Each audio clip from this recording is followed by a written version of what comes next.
نو تا څومره وکړې دي دا سره یو مله نه شي یو مله نه دومره سهار به دو کسان اورځي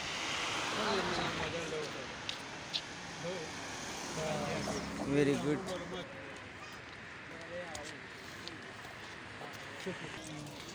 دا مستعد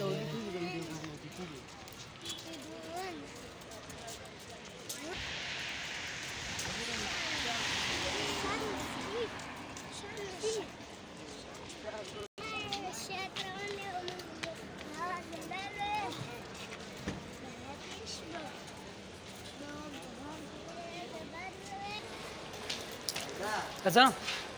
راځه کنو